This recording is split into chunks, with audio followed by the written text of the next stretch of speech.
Setelah operasi jantung, saya menulis di obrolan keluarga, siapa yang akan menjemputku dari rumah sakit? Anak saya menjawab, panggil táxi. Aku sedang menonton TV.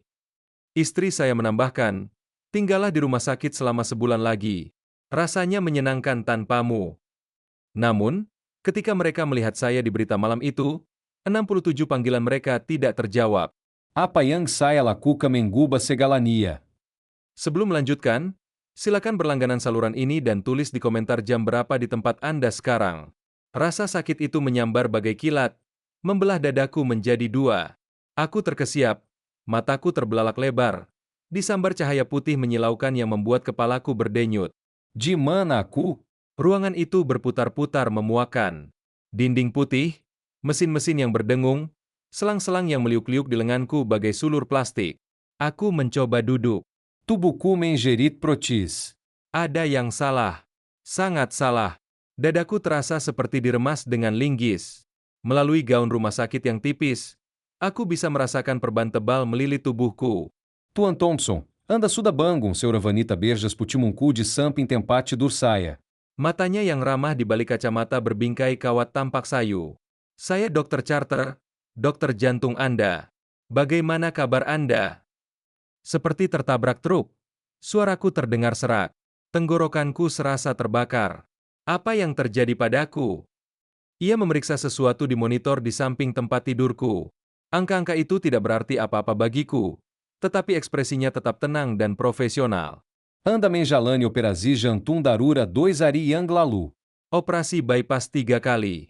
Jantung Anda berhenti selama 47 detik selama prosedur. 47 detik. Kata-kata itu terngiang di kepalaku seperti batu yang dijatuhkan ke sumur yang dalam. Apakah aku sudah mati? Secara teknis, ya.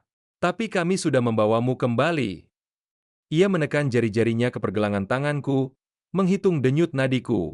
Kau akan baik-baik saja, Tuan Thompson. Operasinya berhasil. 2 minggu di rumah sakit untuk pemulihan, lalu kembali beraktivitas normal secara bertahap. 2 minggu.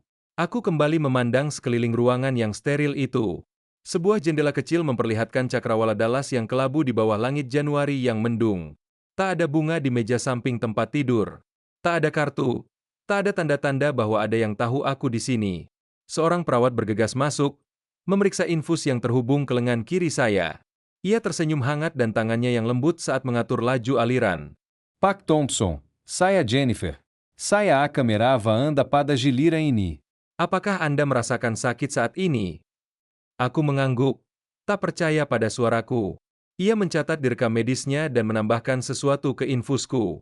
Dalam beberapa menit, rasa sakit yang tajam itu mulai mereda. Dokter Charter menarik kursi di samping tempat tidur saya. Pak Thompson, saya perlu menanyakan beberapa pertanyaan untuk memeriksa fungsi kognitif Anda. Bisakah Anda memberitahu saya tahun berapa sekarang? 2025. Bagus. Dan bulan apa? Januari. Kata itu terasa berat di lidahku. Bagus. Sekarang remas tanganku sekuat tenaga. Ia mengulurkan kedua tangannya ke arahku. Genggamanku terasa lemah seperti bayi baru lahir. Tetapi ia mengangguk setuju. Fungsi motorikmu terlihat baik. Ingatanmu sepertinya masih utuh. Ia berdiri dan membuat catatan di tabletnya. Beberapa hari ke depan akan difokuskan pada penanganan rasa sakit dan memulai gerakan ringan. Sebentar lagi kau akan bisa berjalan jarak pendek.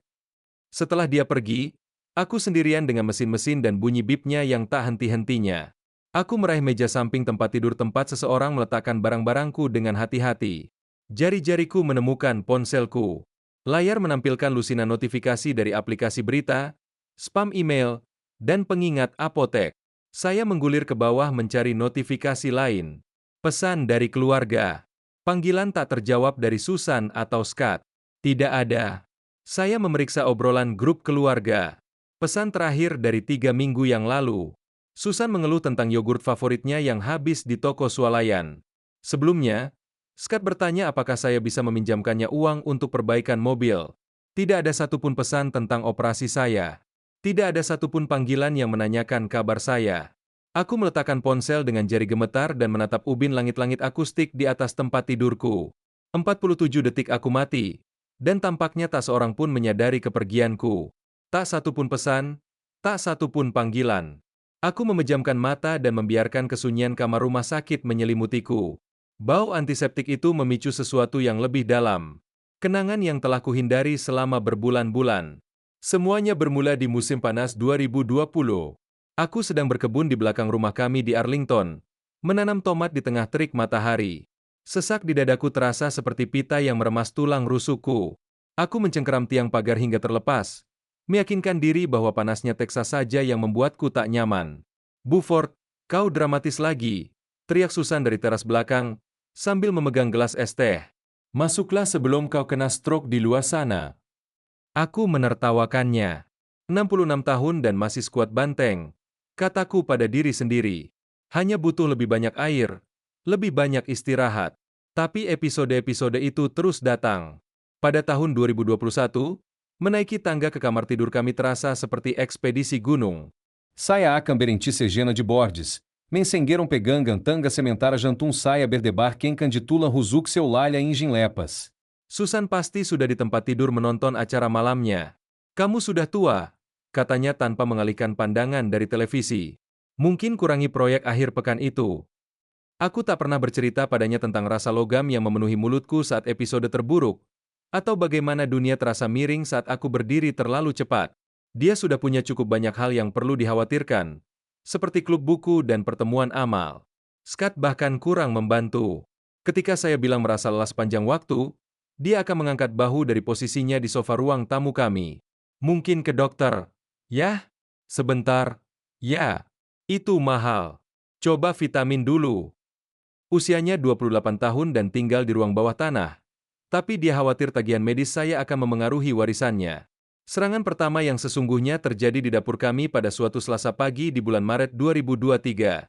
Saya sedang membuat kopi ketika rasa sakit itu menghantam dada saya bagai palu godam.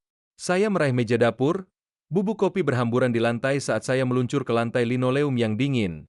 "Susan," panggilku, tapi suaraku nyaris tak terdengar dari balik pintu dapur. Ia menemukanku 10 menit kemudian, masih tergeletak di lantai, bernapas pendek-pendek. Oh, Buford, kau jatuh.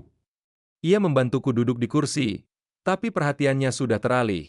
"Aku ada janji temu potong rambut 1 jam lagi. Kau bisa menyetir sendiri ke dokter." Saya malah menyetir sendiri ke UGD. Dokter muda yang memeriksa saya tanpa khawatir dan tangannya tetap tenang. "Pak Thompson, Anda mengalami serangan jantung ringan. Kami perlu melakukan tes lebih lanjut." Hasil tes menunjukkan apa yang saya takutkan, tetapi tak bisa saya akui. Nyeri dada yang saya alami selama bertahun-tahun bukanlah penuaan atau stres. Arteri saya menyempit seperti pipa tua, tersumbat karat. "Tanpa operasi, Anda hanya punya waktu 6 bulan, mungkin kurang," kata Dr. Martinez kepada saya di bulan November. "Tetapi dengan operasi bypass rangkap 3, Anda bisa memiliki 10 tahun yang baik di masa depan." Aku pulang dengan truk Chevy tuaku, tanganku gemetar di setir. 10 tahun yang indah. Pertanyaannya adalah, apakah aku ingin menghabiskannya bersama orang-orang yang hampir tak menyadari saat aku sekarat? Suara pintu kamar rumah sakitku terbuka membawaku kembali ke masa kini. Perawat Jennifer mengintip, menatapku dengan senyum hangatnya. "Bagaimana keadaanmu, Tuan Thompson? Butuh sesuatu untuk meredakan rasa sakitmu." Aku melihat ponselku lagi, masih belum ada pesan dari keluargaku, hanya memikirkan sesuatu. Dia mengangguk penuh arti. Operasi memberi orang waktu untuk berpikir. Terkadang itu baik, terkadang tidak. Setelah dia pergi, aku menatap kontak grup obrolan keluarga di ponselku. Jariku terus menekannya, ragu-ragu. 2 minggu setelah operasi, 2 minggu tanpa kabar. Tapi mungkin mereka tidak tahu. Mungkin rumah sakit tidak menghubungi mereka dengan benar. Mungkin masih ada harapan bahwa 45 tahun pernikahan dan membesarkan seorang putra berarti. Mungkin. Pagi tanggal 29 Januari tiba dengan segar dan cerah melalui jendela rumah sakit saya. Ari que bebaza. Saya mengemas beberapa barang saya ke dalam tas olahraga tua yang dibawakan Susan bertahun-tahun lalu untuk perjalanan memancing akhir pekan. Setiap barang dilipat dengan rapi. Kacamata bacaku, novel paperback yang hampir tak kusentuh, piyama yang masih beraroma rumah. Dadaku terasa lebih kuat hari ini. Jahitannya tertarik saat aku bergerak, Tetapi rasa sakit yang menusuk itu telah mereda menjadi nyeri yang bisa ditahan. Dokter Carter telah menandatangani surat keluar saya dengan senyuman dan instruksi untuk beristirahat selama sebulan ke depan. Anda beruntung masih hidup, Tuan Thompson, katanya saat pemeriksaan terakhir. Manfaatkan kesempatan kedua ini sebaik-baiknya. Aku memeriksa ponselku untuk ke-20 kalinya pagi itu. Masih belum ada kabar dari Susan maupun Scott. 2 minggu tanpa kabar sama sekali sementara aku berjuang bangkit dari ambang kematian. Mungkin mereka pikir aku masih terlalu sakit untuk dijenguk. Mungkin mereka sedang merencanakan semacam kejutan selamat datang. Saya selalu menjadi orang yang menangani keadaan darurat medis di keluarga kami, mengantar Susan ke operasi usus buntu, membawa Scott ke ruang gawat darurat ketika lengannya patah karena jatuh dari sepeda. Mereka mungkin tidak tahu bagaimana harus bersikap ketika saya yang menjadi pasien. Saya mengetik pesan di grup obrolan keluarga kami. Hai semuanya, saya akan pulang hari ini dan merasa jauh lebih baik. Tak sabar bertemu kalian semua. Lalu saya menghapusnya. Terlalu panjang, terlalu emosional. Mereka pasti mengira saya terlalu manja. Saya coba lagi. Rumah sakit akan memulangkan saya hari ini. Tak sabar untuk pulang. Lalu menghapusnya. Masih terlalu banyak. Percobaan ketiga. Dokter bilang aku boleh pulang hari ini. Senang sekali bertemu kalian semua. Jariku menekan tombol kirim. Rasanya benar. Penuh harapan. Tapi tidak putus asa. Aku menekan tombol kirim dan meletakkan ponselku di tempat tidur di samping tasku yang sudah kukemas. Balasannya datang lebih cepat dari yang saya duga. Nama Scott muncul lebih dulu. Panggil taksi. Saia cedo Menonton TV. Saya menatap pesan itu, membacanya 3 kali untuk memastikan saya mengerti dengan benar. 47 detik meninggal secara klinis, 2 minggu di ruang perawatan intensif, dan putra saya bahkan tak mau repot-repot menghentikan acara televisinya. Tapi Susan akan berbeda.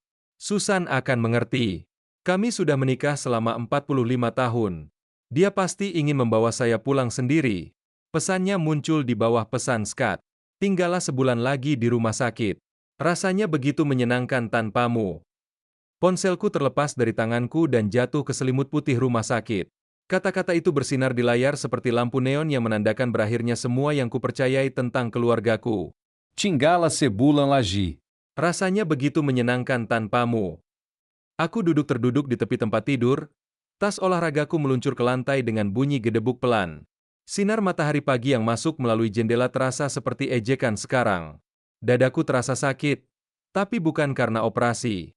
Rasa sakit ini berasal dari suatu tempat yang lebih dalam, suatu tempat yang tak terjangkau oleh pisau bedah Dokter Carter. Perawat Jennifer muncul di ambang pintu, memegang papan klip. Ia melirik wajah saya sekilas, lalu melangkah masuk, menutup pintu di belakangnya. Pak Thompson, Anda tampak pucat. Apakah Anda mengalami nyeri dada? Aku mengelem, tak me mercaiai suaraku. Ia mengambil ponselku dari tempat tidur dan melirik layarnya. Ekspresinya berubah dari perhatian profesional menjadi lebih lembut dan sedih. Maaf, katanya pelan. Keluarga memang Rumi. Rumi. Itu salah satu cara untuk menggambarkannya.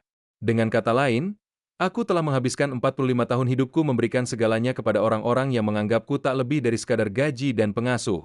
Orang-orang yang menganggap ketidakhadiranku lebih menyenangkan daripada kehadiranku. Aku menatap surat-surat keluarku yang berserakan di ranjang rumah sakit. Isinya instruksi pengobatan, jadwal pemeriksaan lanjutan, peringatan untuk tidak mengangkat beban berat, dan panduan untuk kehidupan baruku. Namun, saat saya duduk di ruangan steril itu, membaca kata-kata Susan di layar ponsel saya, kertas-kertas itu mulai tampak seperti sesuatu yang sama sekali berbeda. Bukan sekadar instruksi medis, melainkan seperti kebebasan. Dokumen-dokumen di tangannya bukan lagi sekadar instruksi pemberhentian, melainkan bukti 45 tahun menjadi orang bodoh. Aku keluar dari rumah sakit memorial dengan kaki goyah. Setiap langkah mengingatkanku bahwa aku hampir mati dan tak seorang pun peduli. Sopir taksi itu seorang pria Hispanik tua dengan tatapan ramah. Hari yang berat di rumah sakit. Amigo. 45 tahun yang berat. Kata-kata itu terucap sebelum aku sempat menghentikannya. Dia melirik saya lewat kaca spion saat kami memasuki lalu lintas Dallas. Operazi. Aku mengangguk, lalu menyandarkan diri di kursi vinil. Kertas-kertas hasil pemeriksaan medis berkerut di pangkuanku. Dan tiba-tiba aku teringat saat-saat lain saat aku memegang kertas-kertas penting sambil berjabat tangan. 1982 Skat masih bayi dan aku berusia 25 tahun dengan impian yang lebih besar daripada apartemen kecil kami. Aku menabung selama 2 tahun untuk membeli motor itu. Sebuah Harley Davidson cantik yang membuatku merasa hidup setiap kali menyalakan mesinnya. Tapi bayi butuh box bayi, bukan motor. Motornya harus pergi, kata Susan sambil menggendong Skat di pinggulnya. Kita butuh uang untuk membeli perabotan bayi. Aku sudah memoles krom itu sekali lagi sebelum memasang tanda, dijual. Kebebasan senilai $3.000 ditukar dengan tanggung jawab. Kukatakan pada diri sendiri bahwa itu hanya sementara, sampai Skat dewasa nanti. Taksi itu melewati sebuah dealer sepeda motor. Deretan sepeda motor yang berkilauan terparkir di bawah sinar matahari sore, dan dadaku terasa lebih sakit daripada bekas luka operasi. Keluarga terkadang memang sulit, kata pengemudi itu, sambil mengemudi menuju jalan raya. Keluargaku juga. Kenan Ganlan Munku. 1995 Susan dan aku sedang merencanakan bulan madu kami yang tertunda. 15 tahun terlambat, tetapi akhirnya tercapai. Paris di musim semi. Aku sudah menabung selama berbulan-bulan, bekerja lembur di pabrik. Lalu Skat diterima di perguruan tinggi. Eropa akan selalu ada, kata Susan. Air mata mengalir di wajahnya saat ia merobek brosur perjalanan. Pendidikan Skat lebih penting. Biaya kuliah 4 tahun. Mimpi-mimpi Paris kusimpan dalam kotak bersama kebahagiaanku yang tertunda. Kami kini sedang melewati pusat kota. Menara-menara kaca memantulkan langit Januari yang kelabu. Saya ingat pernah mengemudi di rute yang sama di tahun 2003. Kelelahan karena bekerja shift ganda. Sementara Susan tinggal di rumah, menonton sinetronnya.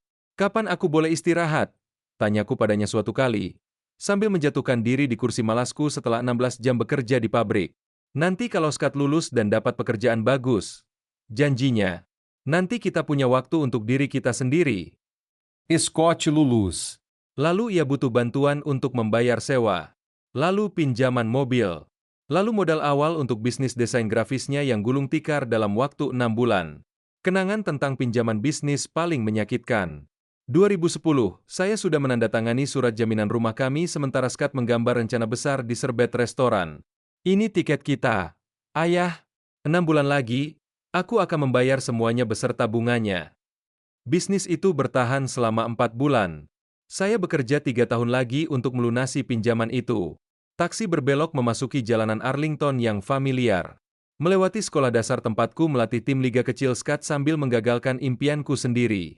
Melewati taman tempat aku mendorong Susan di ayunan saat kami berpacaran dulu, ketika dia menatapku seolah aku pahlawannya, bukan ATM-nya. Ada yang menjemputmu? Tanya sopir itu saat kami hampir sampai di lingkungan tempat tinggalku. Aku memikirkan pesan-pesan teks yang masih tersimpan di memori ponselku. Panggil taksi. Aku sedang menonton TV. Tingala Cebulan Laji. Rasanya menyenangkan tanpamu. Tidak, kataku pelan. Kurasa aku sudah selesai dijemput. Rumah itu muncul di tikungan. Dinding putih, jendela hijau, dan halaman yang kupangkas setiap Sabtu selama 20 tahun. Seharusnya tampak seperti rumah. Namun, rumah itu justru tampak seperti monumen kebodohanku. Saya membayar sopir dan berdiri di trotoar sambil melihat tagihan cicilan hipotek dan biaya perawatan selama 45 tahun. Semua itu agar Susan bisa mengadakan pertemuan klub buku dan Skat bisa memasang perangkat game-nya.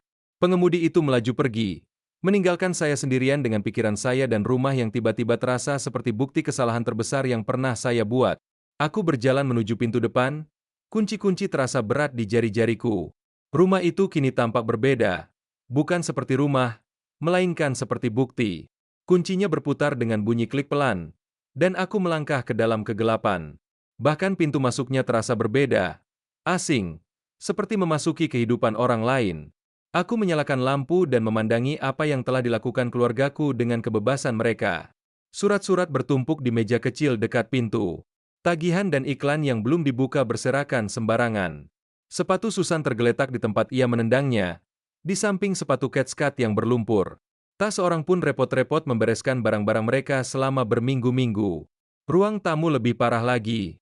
Peralatan game Skat meledak di seluruh ruangan seperti kamar tidur remaja. Kaleng-kaleng minuman energi membentuk piramida di meja kopi saya. Kotak-kotak pizza bertumpuk di samping kursi malas saya.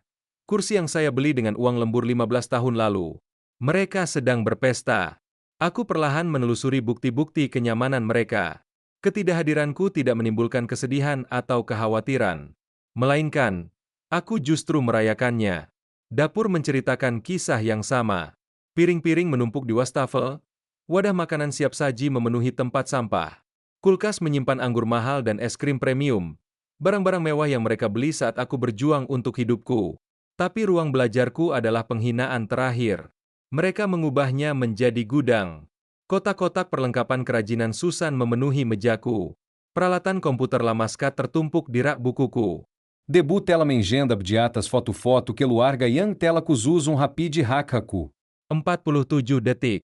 Aku sudah mati selama 47 detik. Dan mereka menggunakan ruang pribadiku sebagai lemari. Aku duduk terduduk di satu-satunya kursi yang belum mereka tutupi dengan barang-barang mereka. Nomor kombinasi brankasku masih terpatri dalam ingatanku. Ulang tahun Skat. Paz Sekali. Brankas itu terbuka dengan bisikan mekanis yang lembut. Di dalamnya, surat wasiat saya tersimpan rapi di dalam map birunya, tepat di tempat saya meninggalkannya beberapa bulan yang lalu. Aku menariknya keluar dengan tangan yang mantap dan membaca perbekalan yang telah kubuat dengan sangat hati-hati. Untuk istriku tercinta, Susan Thompson, rumah dan semua harta pribadi. Untuk putraku, Scott Thompson, semua aset keuangan, termasuk rekening pensiun, akan dibagi rata setelah aku meninggal. Istriku tercinta, aku tertawa getir. Suaranya menggema di ruang kerjaku yang telah kulecehkan. Wanita yang menyuruhku tinggal di rumah sakit sebulan lagi karena rasanya begitu nyaman tanpamu. Putraku, pria berusia 38 tahun yang tak bisa menghentikan acara televisinya untuk menjemput ayahnya yang sekarat. Saia berjalan que era foto-foto que luarga de hak berdebu saia. Foto-foto pernikahan menunjukkan pasangan muda yang penuh harapan. Foto-foto bayi Scott menangkap senyum polos dan tangan-tangan mungil yang menggapai kamera. Foto-foto liburan mendokumentasikan perjalanan-perjalanan yang sudah saya bayar tapi kurang saya nikmati. Selalu khawatir soal biayanya. Di setiap gambar, aku tersenyum. Sang pemberi nafkah, sang pelindung, si bodoh. Saya membuka ponsel dan mencari pengacara warisan Dallas. Layarnya penuh dengan nama dan nomor telepon firma hukum. Mereka adalah orang-orang profesional yang mengerti bahwa surat wasiat dapat diubah. Bahwa warisan adalah hak istimewa, bukan hak.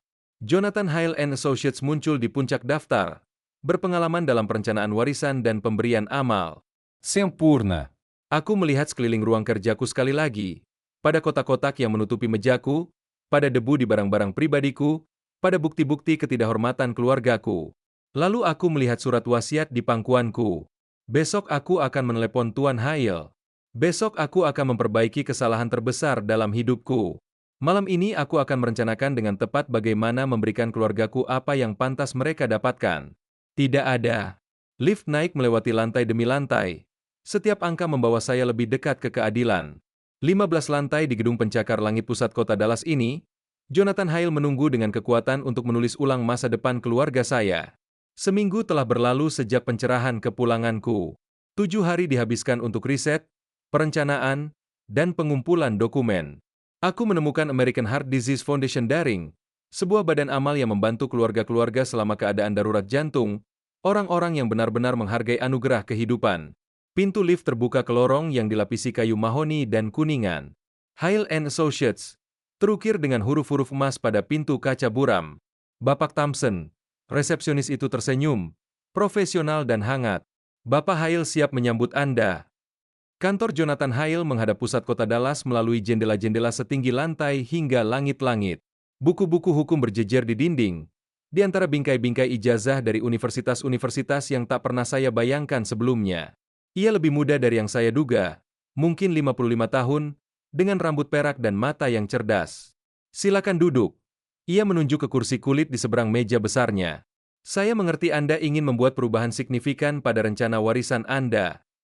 Aku duduk di kursi, map dokumenku tertata rapi di pangkuanku. Aku ingin mewariskan semuanya untuk amal. Tidak ada yang kuberikan untuk keluargaku. Alisnya sedikit terangkat. Itu perubahan yang cukup besar. Boleca saia bertana apa yang mendoron que putusa ini. Aku cerita padanya tentang operasi itu. Tentang kematianku selama 47 detik, sekitar 2 minggu di rumah sakit tanpa satu panggilan pun, tentang pulang ke rumah dan mendapati mereka bersenang-senang sementara aku berjuang untuk hidupku. Hale mendengarkan tanpa gangguan, mencatat di buku catatan kuningnya. Pak Thompson, saya ingin bertanya, apakah Anda membuat keputusan ini saat sedang marah? Terkadang setelah krisis medis, orang-orang. Aku punya waktu seminggu untuk memikirkannya. Aku membuka map dan mengeluarkan email cetak, laporan bank, dan rekam medis. Ini bukan kemaraan. Ini kejelasan. Dia memeriksa dokumen saya dengan saksama. Anda cukup teliti. Yayasan Penyakit Jantung Amerika adalah pilihan yang sangat baik. Mereka menyediakan tempat tinggal bagi keluarga pasien jantung, mendanai penelitian, dan mendukung program pemulihan. Orang-orang yang menghargai nilai kehidupan, kataku, tidak seperti keluargaku. Kita bisa menyusun ini sebagai perwalian amal yang tersisa. Anda akan tetap menggunakan rumah Anda seumur hidup, menerima penghasilan bulanan yang kecil, dan setelah Anda meninggal, semuanya akan ditransfer ke yayasan. Sempurna. Saya bisa hidup dengan nyaman sambil tahu bahwa keluarga saya akan mewarisi persis apa yang telah mereka hasilkan.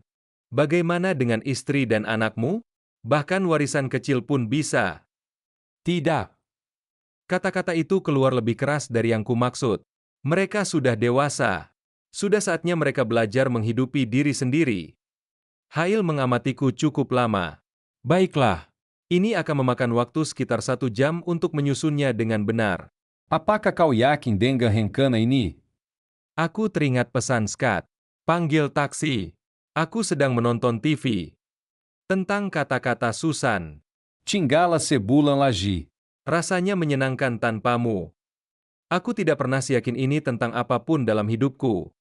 1 jam berikutnya berlalu dengan cepat, dipenuhi bahasa hukum dan persiapan dokumen. Sekretaris Hail menghadirkan saksi. 2 paralegal yang tidak mengenal saya dari klien lain, mengubah surat wasiatnya. Ini membatalkan semua surat wasiat dan kodisil sebelumnya. Jelas Hail sambil meletakkan dokumen-dokumen itu di hadapanku. Setelah Anda meninggal, rumah dan semua aset Anda akan dialihkan ke Yayasan Penyakit Jantung Amerika. Anda tetap memiliki hak tinggal seumur hidup dan tunjangan bulanan yang cukup. Saya membaca setiap kata 2 kali. Tidak ada penyebutan Susan, tidak ada ketentuan untuk Scott, hanya bahasa hukum yang jelas yang akan mengubah asumsi nyaman keluarga saya menjadi kenyataan yang sangat berbeda. Upacara penandatanganannya ternyata sederhana. 3 tanda tangan, 2 saksi, dan 1 stempel notaris.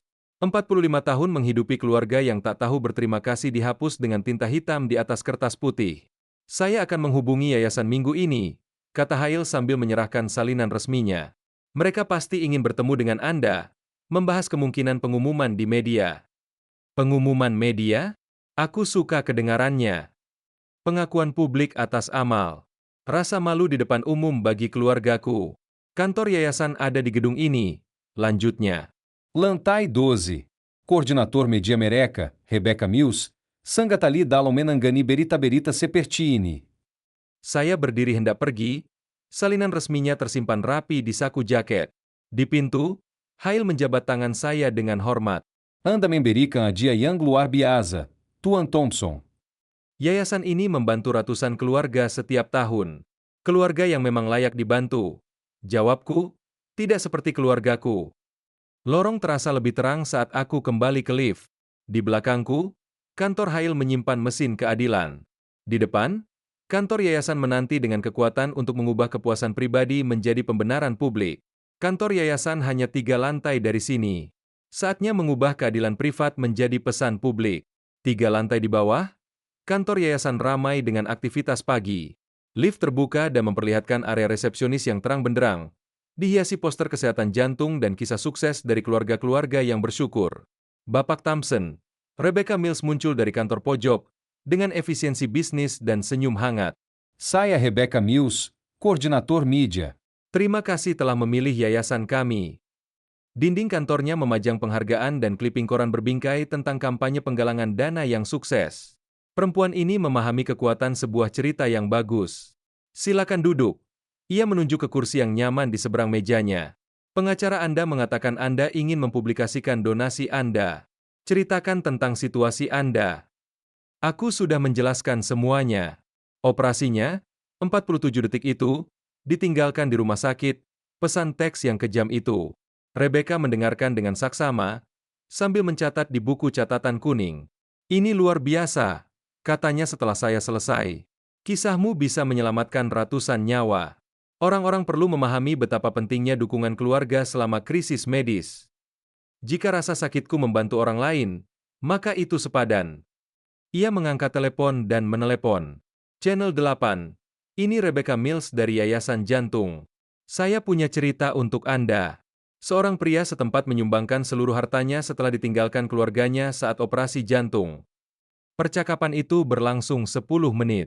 Mata Rebecca berbinar saat ia berbicara. Mereka bisa mengirim kru ke rumahmu sore ini. Waktu yang tepat. Pekan kesadaran penyakit jantung dimulai Senin. Pagi itu berlalu begitu cepat dalam persiapan. Rebecca melatih saya tentang pesan-pesan kunci. Pentingnya dukungan keluarga, misi yayasan, dan realitas pemulihan jantung. Namun yang terpenting, ia ingin saya mengatakan yang sebenarnya tentang penelantaran keluarga saya. Jangan menahan diri, nasihatnya. Orang-orang merespons emosi yang autentik. Kisahmu akan menyentuh hati dan menyelamatkan nyawa. Menjelang siang, kami sudah berada di studio Channel 8 di pusat kota. Produser berita, seorang wanita cerdas bernama Jennifer, langsung mengerti mengapa berita ini penting. Seorang pria menjual rumahnya setelah keluarganya mengirim pesan teks agar ia dirawat di rumah sakit lebih lama. Jennifer menggelengkan kepala. Ini akan menyentuh hati pemirsa. Wawancara di studio berjalan lancar. Lampu terang, kamera profesional, dan pertanyaan-pertanyaan yang sudah saya latih bersama Rebecca. Pewawancaranya, David Martinez, memiliki perpaduan sempurna antara simpati dan ketepatan jurnalistik. Tuan Thompson, apa yang terlintas di benak Anda ketika membaca pesan teks dari keluarga Anda? Saya menyadari bahwa cinta seharusnya saling berbalas. Jawab saya mantap. Rasa syukur adalah pilihan, bukan kewajiban. Selama 45 tahun, saya memilih untuk mengutamakan keluarga. Ketika saya sangat membutuhkan mereka, mereka memilih yang berbeda. Mengapa menyumbang secara khusus untuk penelitian penyakit jantung? Mereka menyelamatkan hidupku ketika jantungku berhenti selama 47 detik. Keluargaku sepertinya tidak peduli apakah aku hidup atau mati. Setelah wawancara studio, kru mengikuti saya pulang ke Arlington. Para tetangga mengintip dari balik tirai saat van Channel 8 terparkir di halaman rumah saya. Kamera profesional mengabadikan rumah yang akan segera menjadi milik yayasan. Di dalam, David mengajukan pertanyaan yang lebih pribadi sementara kamera merekam. Kami duduk di ruang tamu saya, ruangan yang sama tempat Scott memperluas perangkat gymnya selama saya dirawat di rumah sakit. Disinilah Anda pulih setelah pulang dari rumah sakit. Disinilah aku menyadari mereka hidup nyaman tanpaku, berpesta, memesan makanan mahal, dan menggunakan ruang belajarku sebagai tempat penyimpanan.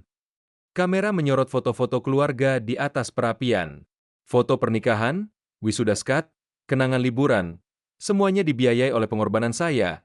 Semua menjadi saksi pengabdian saya yang sia-sia. Apakah Anda menyesali keputusan ini? Saya menatap langsung ke kamera. Satu-satunya penyesalan saya adalah butuh 68 tahun untuk memahami nilai diri saya sendiri. Kru selesai syuting menjelang sore. David menjabat tangan saya dengan hormat. Ini akan tayang malam ini pukul 18.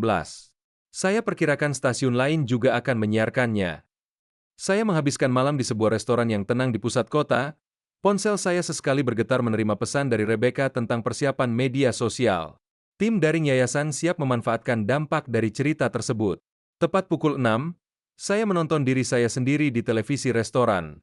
Pembawa berita mengawali berita dengan tempo dramatis yang sempurna. Seorang pria dari daerah Dallas menjadi berita utama malam ini setelah menyumbangkan rumahnya untuk amal. Tapi alasan di balik kemurahan hatinya itulah yang membuat semua orang membicarakannya. Wajah saya memenuhi layar. Tenang, bermartabat, menyampaikan kebenaran tentang pengkhianatan keluarga dan penelantaran medis.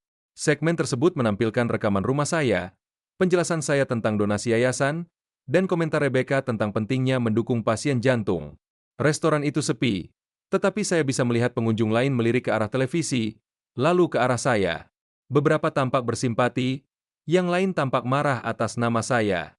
Ponsel saya tetap diam sepanjang makan malam. Rebecca berpesan agar saya membiarkan berita itu menyebar secara alami sebelum memeriksa balasan media sosial. Besok, prediksinya, berita itu akan tersebar di mana-mana. Dallon Perjalanan pula, sai aberta Tânia para que Luarga saia tela menonton Ciara e tu. Mereka menonton berita lokal dengan saksama, Biasanya mengeluh tentang cuaca atau berdebat dengan liputan politik. Malam ini, mereka akan melihat kekejama mereka sendiri disiarkan kepada ribuan orang asing. Malam ini, mereka akan menyadari kehidupan nyaman mereka telah berakhir. Pintu garasi terbuka, memperlihatkan rumah yang sama yang kutinggalkan pagi itu. Namun, semua tela beruba. Besok pagi, Scott dan Susan akan mengerti bahwa 45 tahun mereka menganggapku biasa saja akhirnya menimpa mereka. Saya mematikan televisi dan pergi tidur. Tidur dengan damai untuk pertama kalinya sejak operasi saya.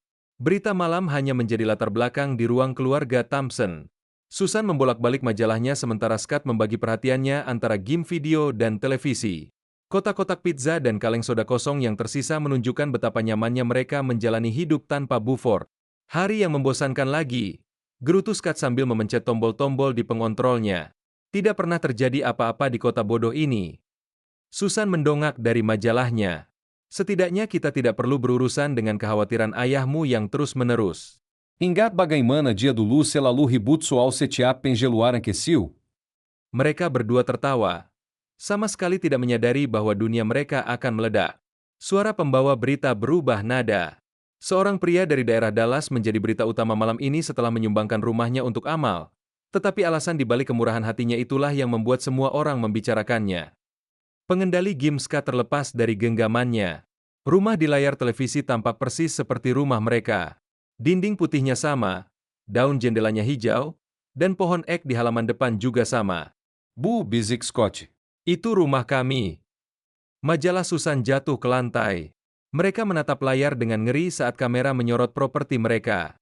Ini tidak mungkin terjadi. Ini pasti kesalahan. Lalu wajah Buford memenuhi layar. Ya ampun, desah Susan. Itu ayahmu. Mereka mendengarkan dengan tercengang saat Buford menjelaskan situasinya kepada pewawancara. Operasi jantung, kematian klinis selama 47 detik, ditinggalkan keluarganya di rumah sakit.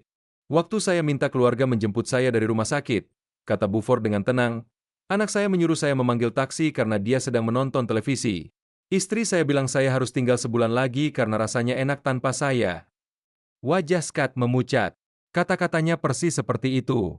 Susan menutup mulutnya dengan kedua tangan, menyadari pesan kejamnya sendiri yang tersiar ke seluruh wilayah Dallas.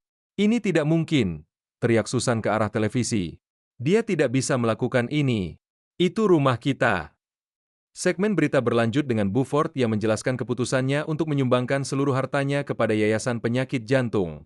Tidak disebutkan tentang warisan keluarga. Tidak ada ketentuan untuk Susan atau Scott. Telepon dia. Susan meraih lengan Scott, mengguncangnya. Telepon dia sekarang juga. Scott meraba-raba ponselnya. Tangannya gemetar saat menghubungi nomor ayahnya. Panggilan itu langsung masuk ke pesan suara. Ayah, ini Scott. Kami baru saja melihat berita. Ada apa ayah? Ubun Jikami Segera. Susan menyambar telepon dan mencoba lagi. Pesan suara. Buford Thompson. Ini istrimu. Telepon aku balik sekarang juga. Gila. Mereka menelepon berulang kali selama 1 jam berikutnya. Setelah percobaan ke-10, telepon Buford berhenti berdering sama sekali, dan langsung tersambung ke pesan suara setiap kali. Sementara itu, berita tersebut tersebar luas di media sosial. Umpan Facebook Scott dipenuhi dengan berbagai postingan berita tersebut. Teman dan tetangga berkomentar, mengenali rumah mereka, dan mengungkapkan kemarahan atas perilaku keluarga tersebut. Liha ini Scott menunjukkan layarnya kepada ibunya. Semua orang menyebut kita monster. Mereka bilang kita pantas menerima ini. Susan kini menangis. Maskaranya mengalir di pipinya. Kita mau kemana? Kita tidak punya uang. Semuanya atas namanya. Kenyataan mulai terasa. Rumah, rekening bank, dana pensiun, semuanya milik Buford. Mereka telah hidup begitu nyaman begitu lama hingga lupa bahwa mereka tidak memiliki apapun. Hingga pukul 10, mereka telah meninggalkan 67 pesan suara dan mengirim lusinan pesan teks yang semakin putus asa.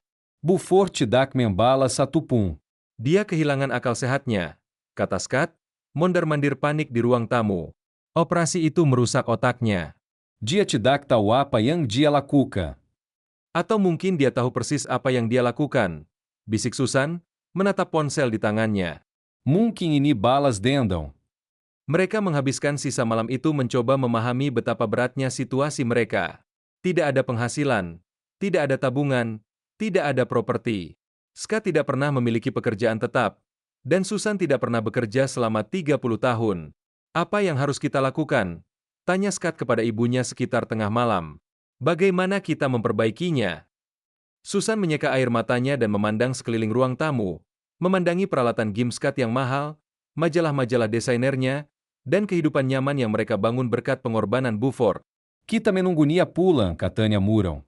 Dan kita membuatnya mengerti bahwa keluarga tetaplah keluarga, apapun yang terjadi.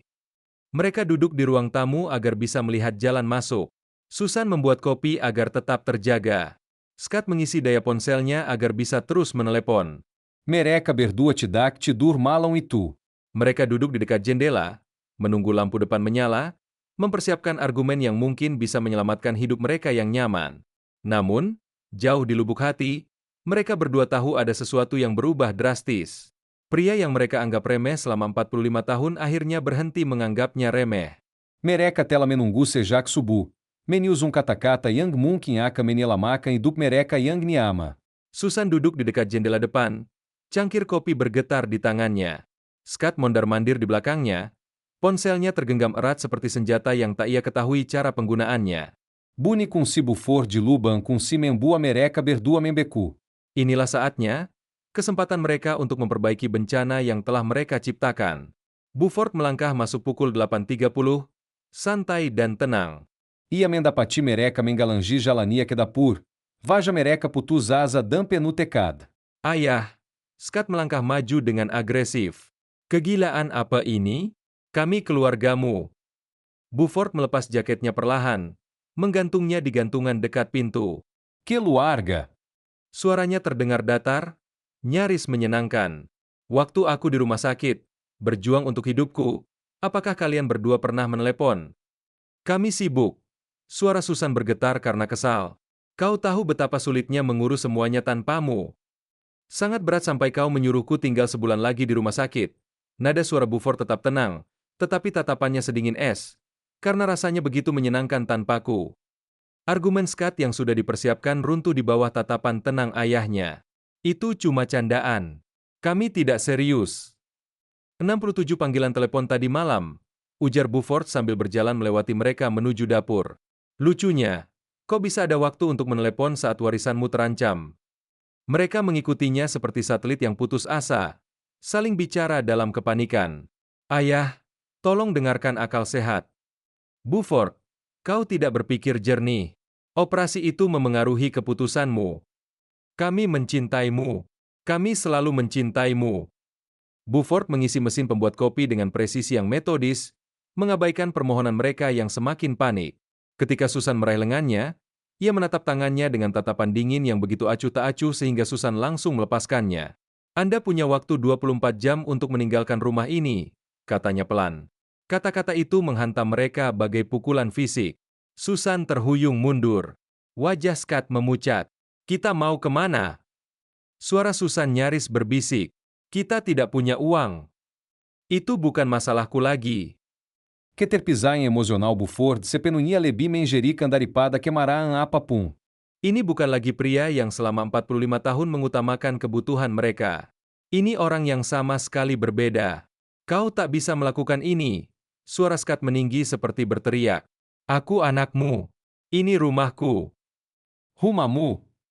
Buford menoleh langsung ke arahnya. Kapan terakhir kali kau membayar cicilan hipotek? Tagihan listrik? Kapan kau menyumbang sesuatu selain piring kotor dan meminta uang? Scott membuka mulutnya, tetapi tak sepatah kata pun terucap. Kebenaran terlalu jelas untuk disangkal. Susan mencoba pendekatan yang berbeda, memaksakan diri untuk menangis. Sayang, aku tahu kita pernah berbuat salah, tapi 45 tahun pernikahan pasti ada artinya. Memang penting, jawab Buford sambil menuang kopinya. Semuanya penting sampai kau tunjukkan betapa tak berartinya aku di matamu. Kita bisa berubah. Keputusasaan Susan tampak jelas. Sekarang kita akan berbeda. Kami akan menghargaimu. Sampai kapan? Sampai kau membutuhkan sesuatu lagi? Sampai aku terlalu tua dan sakit untuk berguna. Buford Mengelen. Aku sudah 68 tahun. Aku tidak punya waktu untuk menunggumu menjadi orang baik. Dia berjalan ke meja dapur dan duduk dengan kopinya, membuka koran pagi seolah-olah mereka tidak ada di sana meneriakinya. Yayasan akan diambil alih bulan depan, katanya tanpa mendongak. Kalian punya waktu sampai saat itu untuk mencari tempat tinggal lain. Scott membanting tangannya di atas meja. Ini juga rumah kita. Periksa akta itu, jawab Buford tenang. Periksa rekening banknya. Periksa semua dokumen resmi yang bisa kau temukan. Semuanya atas namaku karena aku mendapatkannya sementara kau hidup dari jerih payahku. Matahari pagi menerobos jendela dapur, menerangi pemandangan ketidakberdayaan mereka yang total. Selama 45 tahun, mereka berasumsi Buford akan selalu ada, selalu memberi, selalu memaafkan. Mereka salah. Susan terduduk di kursi, akhirnya menyadari betapa seriusnya situasi mereka. Scott berdiri mematung, menyaksikan warisannya lenyap bersama setiap kata yang diucapkan ayahnya. Saat aku pulang jalan-jalan, kata Buford sambil berdiri dan meraih mantelnya, aku berharap melihat kotak-kotak kemasan. Dia memeriksa arlojinya. Tepat pukul 9, lalu berjalan menuju pintu. Ayah, tunggu. Scott memulai. 23 jam dan 58 menit, kata Buford tanpa menoleh. Pintu tertutup di belakangnya dengan bunyi klik pelan, meninggalkan Susan dan Scott sendirian dengan puing-puing kenyamanan mereka. Di luar, Buford menyusuri jalan yang telah ia sebut rumah selama 20 tahun, merasa lebih ringan di setiap langkahnya. Di belakangnya, melalui jendela dapur, ia bisa melihat mereka masih duduk dalam keheningan yang mencekam. Justus merasakan kedamaian yang luar biasa. Kotak-kotak kemasan sudah tertumpuk di dekat pintu ketika aku kembali dari jalan-jalan. Mereka menganggapku serius. Melalui jendela depan, saya dapat melihat Susan dengan panik membungkus piring-piring dengan koran sementara Scott membawa perlengkapan permainannya ke mobilnya dalam beberapa perjalanan. Aku duduk di kursi goyang di teras depan sambil menikmati kopi pagiku, memposisikan diri agar bisa melihat jelas aktivitas mereka yang menegangkan. Pagi itu cerah dan bersih. Cuaca yang sempurna untuk awal yang baru. Ayah, ini kesempatan terakhirmu, seru Scott sambil berjuang melawan monitor komputer yang berat. Kita bisa memperbaiki semuanya. Kamu punya kesempatan 45 tahun, jawabku tanpa mengalihkan pandangan dari koranku. Susan muncul di ambang pintu, rambutnya acak-acakan dan matanya merah karena menangis. Buford, sayang, maafkan aku soal pesan itu. Aku sedang tidak bisa berpikir jernih. Itulah masalahnya, Susan. Kau tak pernah memikirkan siapapun selain dirimu sendiri. Proses pengepakan sungguh kacau. Barang-barang mereka terkumpul selama 45 tahun, dan mereka hanya punya waktu kurang dari 24 jam untuk memilah semuanya. Susan terus berlari kembali ke dalam untuk satu hal penting lagi, sementara Scott mempertimbangkan apakah permainan komputer lamanya sepadan dengan ruang di bagasi. Nyonya Henderson dari rumah sebelah datang sekitar tengah hari, tertarik oleh aktivitas yang tidak biasa itu. Semuanya baik-baik saja, Buford? Tanyanya, memperhatikan kotak-kotak yang bergerak panik. Hanya ada sedikit perubahan keluarga, kataku ramah. Tidak ada yang perlu dikhawatirkan. Ia mengangguk sopan, tetapi tatapannya yang penasaran menunjukkan bahwa ia telah melihat liputan berita. Seluruh lingkungan mungkin sudah tahu apa yang sedang terjadi. Scott mengajukan permohonan yang semakin putus asa sepanjang sore. Pertama, kemarahan. Ini benar-benar gila. Kalian tidak bisa hidup tanpa kami. Lalu, tawar-menawar. Bagaimana kalau kita bayar sewa? Bagaimana kalau kita ikut biaya rumah tangga? Akhirnya memohon. Ayah, kita harus pergi kemana? Ibu tidak pernah punya pekerjaan tetap selama 30 tahun. Saya sudah hidup 68 tahun, jawab saya dengan tenang. Saya rasa saya akan baik-baik saja. Susan mencoba segala taktik manipulasi yang ada di gudang senjatanya. Air mata, kekhawatiran kesehatan, permohonan untuk janji pernikahan kami, kenangan indah. Tak satu pun dari itu yang menyentuhku. Aku sudah terlalu sering menyaksikan pertunjukan ini selama beberapa dekade. Pukul 4, kedua mobil sudah penuh sesak. Pakaian dan barang-barang mereka dijejalkan ke setiap ruang yang tersedia. Mereka terpaksa meninggalkan furnitur, peralatan dapur, dan kardus-kardus berisi barang-barang yang tidak muat. Kami akan kembali, kata Scott sambil memasukkan kotak terakhir ke bagasinya. Kalian tidak bisa menjauhkan kami selamanya. Silakan berkunjung, kataku, setelah Anda menelepon dulu dan meminta izin. Susan berdiri di samping mobilnya, kunci di tangan, menatap rumah yang telah ia sebut rumah selama 20 tahun. Sesaat, aku hampir merasa kasihan padanya. Ampir? Aku tak pernah menyangka akan berakhir seperti ini, bisiknya. Aku juga tidak. Kupikir kau akan belajar menghargai apa yang kau miliki. Tepat pukul 6, 24 jam setelah ultimatum saya, kedua mobil keluar dari jalan masuk. Susa Menangis, Scott Mará, Tetapi Mereca Suda Pergi. Aku duduk di beranda hingga gelap, memandangi matahari terbenam di lingkunganku yang tenang. Untuk pertama kalinya dalam 45 tahun, aku benar-benar sendirian. Keheningan itu sungguh indah. Di dalam, rumah terasa begitu luas. Ruangan-ruangan kosong bergema bersama langkah kakiku. Tak ada televisi yang menyala, tak ada pertengkaran soal uang, tak ada tuntutan perhatian atau dukungan. Aku berjalan ke ruang kerjaku dan membuka laci meja tempatku menyembunyikan brosur perjalanan selama 20 tahun. Pegunungan Colorado, gurun Arizona, taman nasional yang selalu ingin kukunjungi tetapi tak pernah sempat kulihat. Waktu.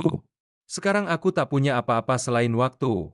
Brosur-brosur perjalanan itu telah tersembunyi di meja saya selama 20 tahun. Kini, akhirnya, saya bisa membukanya tanpa rasa bersalah. Bulan Februari berlalu dengan tenang saat aku menyesuaikan diri dengan kesendirian, merencanakan petualangan nyata pertamaku sejak sebelum pernikahanku. Bulan Maret adalah perjalanan perdana saya ke Taman Nasional Big Bend di Texas.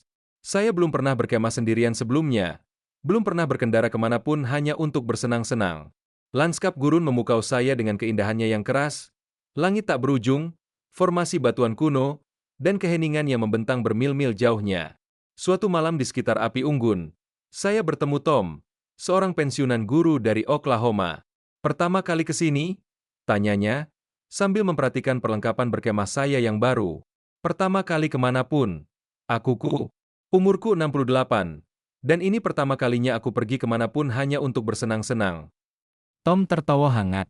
Sial, nak, tidak ada kata terlambat untuk mulai hidup untuk dirimu sendiri. Ei pro Membavacu que Colorado. Aku telah meningkatkan perlengkapan berkemahku dan merasa lebih percaya diri menaklukkan jalanan pegunungan. Udara tipis menantang jantungku yang sedang pulih, tetapi pendakian santai menembus hutan pinus memberiku energi yang sudah lama tak kurasakan. Saya menemukan fotografi bulan itu, membeli kamera sungguhan pertama saya setelah puluhan tahun. Pegunungan itu menuntut untuk diabadikan. Puncak-puncak yang tertutup salju terpantul di danau-danau kristal. Bunga-bunga liar bermekaran di padang rumput yang tinggi. Matarari Terbi Mevarnai Tebin Tebin Granite Denganvarna Keemaza. Mei membawa persahabatan baru. Sarah, seorang janda dari Denver, mengajari saya teknik fotografi tingkat lanjut di sebuah kelompok pendakian lansia. Kami menghabiskan waktu berjam-jam mendiskusikan komposisi dan pencahayaan sambil menyusuri jalur hutan di ketinggian yang akan dilarang oleh dokter jantung saya 6 bulan sebelumnya. Anda bersinar, ujar dokter Charter saat pemeriksaan rutin saya. Pemulia anda luar biasa. Apa yang beruba? Semuanya, kataku padanya. Aku akhirnya hidup untuk diriku sendiri. Pekerjaan pondasi saya semakin intensif sepanjang musim semi. Rebecca menampilkan foto-foto perjalanan saya di buletin mereka, menunjukkan kepada pasien jantung lainnya bahwa hidup setelah operasi bisa menjadi petualangan, bukan sekadar bertahan hidup. Kisahmu telah menyelamatkan puluhan keluarga, kata Rebecca kepada saya sambil minum kopi bulan Juni lalu. Mereka telah belajar menghargai satu sama lain selagi masih bisa. Namun, bagian favorit saya adalah berbincang dengan pasien jantung baru, pria dan wanita yang akan menjalani operasi, ketakutan dan sendirian. Saya akan berbagi pengalaman saya, bukan hanya detail medisnya, tetapi juga perjalanan emosional dalam menemukan harga diri. Dukungan keluarga itu penting, kataku pada mereka, tapi harga diri lebih penting. Musim panas membawa perjalanan yang lebih panjang. Gurun Arizona bermekaran dengan warna-warna yang tak terduga. Bebatuan merah Utah menantang kemampuan fotografi saya. Reruntuhan kuno New Mexico menghubungkan saya dengan sejarah yang membentang berabad-abad lamanya. Saya lebih sehat di usia 68 tahun dibandingkan saat saya berusia 58 tahun. Pendakian rutin, udara segar, hidup bebas stres, dan hari-hari yang penuh tujuan telah mengubah tubuh saya seperti halnya jiwa saya. Tom dançar a menjadi teman perjalanan rutin. Kami bertemu di taman yang berbeda, berbagi tempat berkemah, menjelajahi jalur bersama. Untuk pertama kalinya dalam hidup saya sebagai orang dewasa, Saya berteman karena minat yang sama, bukan karena kewajiban keluarga. Kamu seperti orang yang berbeda, ujar Sarah suatu sore saat kami menyaksikan matahari terbenam dari perkemahan kami di Zion. Kamu seperti apa sebelumnya? Lelah, jawabku singkat. Sangat, sangat lelah. Media sosial yang dikelola tim Rebecca menampilkan petualangan saya. Foto-foto seorang pria lanjut usia yang menemukan kebahagiaan di alam. Kisah-kisah penyembuhan keluarga melalui komunikasi yang jujur.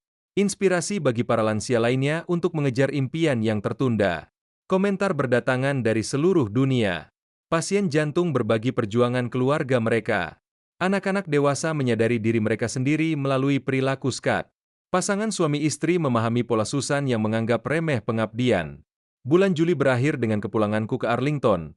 Bukan karena terpaksa, melainkan karena aku memilihnya. Rumah itu kini terasa nyaman. Tempat perlindunganku, bukan penjaraku. Saya sedang meninjau foto-foto dari Colorado di kedai kopi favorit saya di pusat kota ketika sebuah bayangan jatuh di atas meja saya. Saya mendongak dan melihat sosok yang familiar berdiri dengan ragu di dekatnya.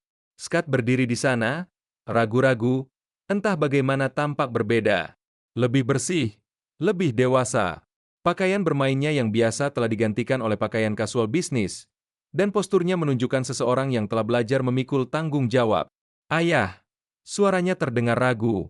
Bolehkah aku duduk sebentar? Aku menunjuk kursi kosong di seberangku, penasaran dengan perubahan ini. 6 bulan telah berlalu sejak penggusuran, dan anakku tampak seperti bertambah tua 5 tahun. Dalam arti yang baik, kamu kelihatan sehat, katanya sambil duduk di kursi. Kulit kecoklatan, sehat. Perjalanan cocok untukku. Aku menutup album fotoku tapi tidak menyimpannya. Bagaimana kabarmu, Scott? Berbeda. Ia berhenti sejenak, memilih kata-katanya dengan hati-hati. Saya menemukan pekerjaan penuh waktu di sebuah biro iklan di pusat kota, mendesain materi pemasaran. Aku mengangguk, menunggu lebih banyak lagi. Aku juga menyewa apartemen kecil. Tidak mewah, tapi itu milikku. Aku bayar sewa sendiri, beli bahan makanan sendiri, cuci baju sendiri. Bagus, nak. Scott mengeluarkan ponselnya dan menunjukkan foto-fotonya kepadaku. Sebuah apartemen studio sederhana, bersih dan tertata rapi. Perabotannya minim, tetapi semuanya rapi dan fungsional. Bagaimana ibumu menangani semuanya? Tanyaku. Dia belajar hidup mandiri. Dapat pekerjaan sebagai pramuniaga di Maci Es. Punya tempat tinggal sendiri juga. Dia menunduk menatap tangannya. Kita jarang bertemu. Keduanya terlalu sibuk bekerja. Saya menyesap kopi, mengamati putra saya yang telah berubah ini. Rasa beira que tutela sirna. Diganticam olhe sesuatu yang meniro pai querendo a ti. Ayah, aku tidak minta maaf, katanya tiba-tiba. Aku tidak minta pindah rumah, uang, atau mengubah surat wasiatmu. Ini mengejutkanku. Apa yang kamu minta? Kesempatan untuk membuktikan aku sudah berubah. Mungkin kita bisa ngopi bareng, kayak gini, kalau kamu mau. Saya menunjukkan beberapa foto dari perjalanan saya ke Colorado. Kekaguman beliau tampak tulus saat saya menceritakan pengalaman mendaki di dataran tinggi, berkemah di bawah bintang-bintang, dan belajar fotografi dari teman-teman baru. Aku tidak pernah tahu kau ingin melakukan semua ini, katanya lembut. Saya tidak pernah punya kesempatan untuk mencari tahu sendiri. Scott mengangguk, mengerti lebih dari yang kuduga. Aku banyak memikirkan itu, tentang betapa banyak hidupmu yang kau korbankan untuk kami, bagaimana kami menganggapnya biasa saja. Pekerjaan pondasi juga membuatku sibuk, kataku sambil menunjukkan buletin yang memuat kisahku, membantu keluarga lain menghindari kesalahan kami. Apakah kita sekarang menjadi kisah peringatan? Kami adalah kesempatan belajar bagi semua orang yang terlibat. Kami mengobrol selama 1 jam lagi.